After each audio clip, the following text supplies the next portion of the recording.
I'm just going to really, I guess, take you on a bit of a journey about how we got involved with this and why, and what we've been doing.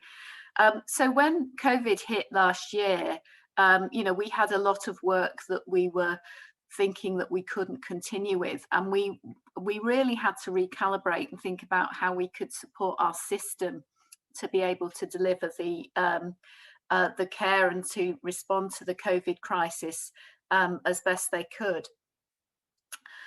So we actually found that some of our activities were paused due to COVID, and we saw Matt's framework on one of the webinars, and we had some really good feedback from colleagues when we were talking about it. So we decided to help promote this framework and roll it out in the areas that we're able to do that. So we were very pleased to be able to get some really good feedback and to start rolling it out fairly early on.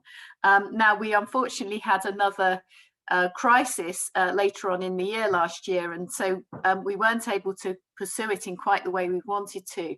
But the areas that actually started using it really felt that they'd embedded some of the work and that they were able to continue.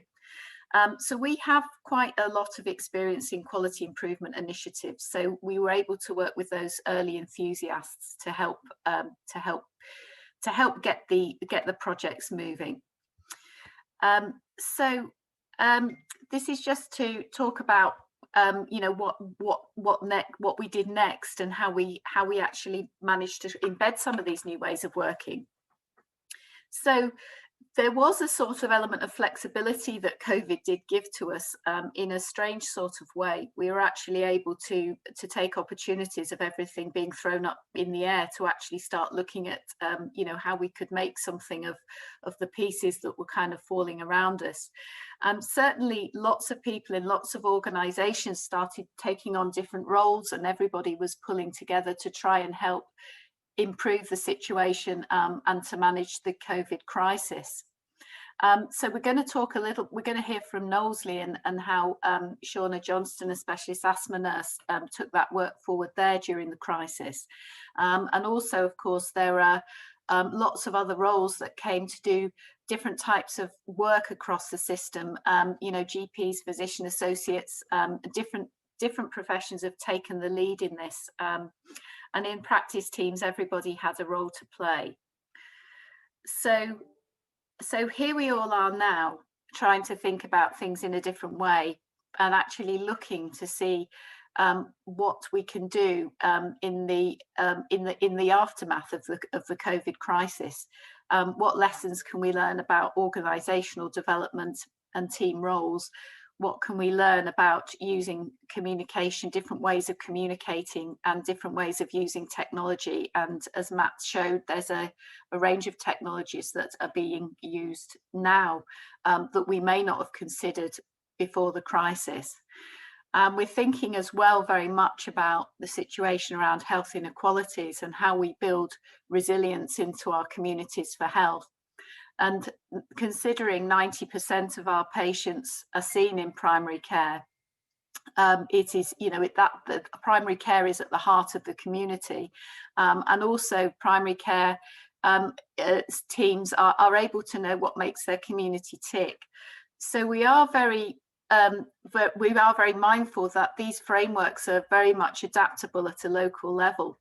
And Dr. Lauren Moorcroft will demonstrate how that's been adapted within her practice in Holton. And also, are patients thinking differently about health at the moment? Are there teachable moments here that we can capitalise on? Are people worried about the fact that they smoke, or maybe want to improve their lifestyles to improve their own resilience? So thinking about some of the technologies, as being an early adoption site, we're actually able to take advantage to use some of these technologies locally. And Matt mentioned FibriCheck already.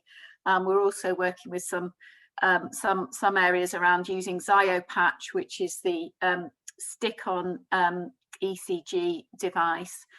Also In Knowsley, we're just looking at introducing Nuvo Air, which is a product where you can do spirometry at home.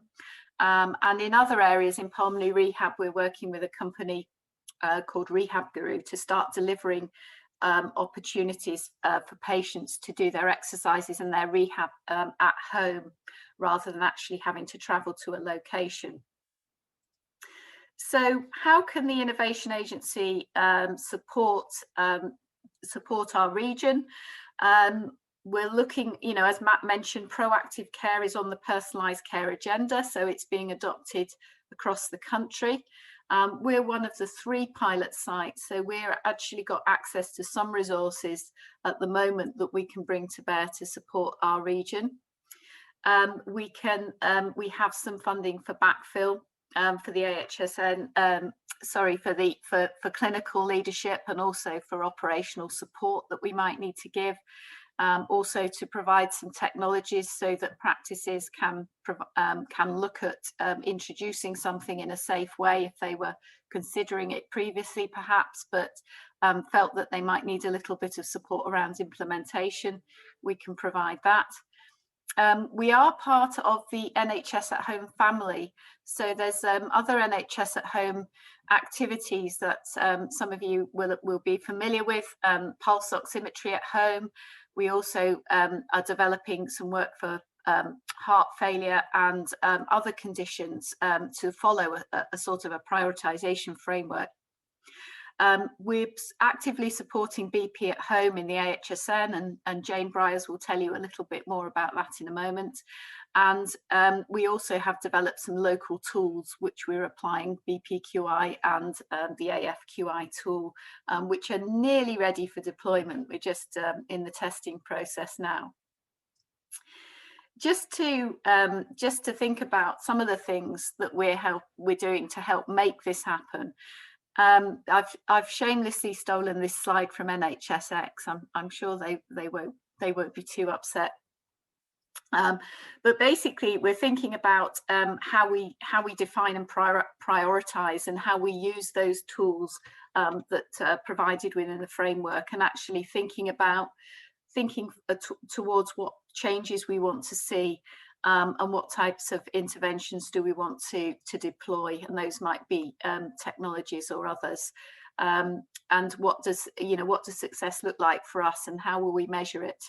How do we develop and redevelop our own infrastructure and communications with the patients? How we're sort of routinely using different ways of communicating with them now. How we actually understand some of those patients who find it challenging to use these new ways, and how we can make sure that we don't have a digital divide in our regions.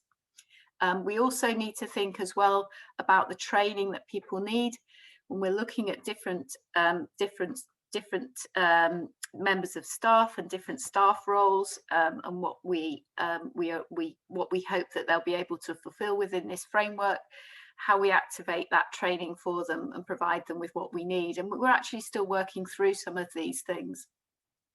We need to make sure that the workforce are with us on this, and that it is very much a team-based approach. So thinking about user onboarding as well, and actually how we communicate with our patients, and how we acknowledge that that some people will find it easier than other people, and what support can we give people who would quite like to get on board with some of these things, but actually maybe do lack the confidence.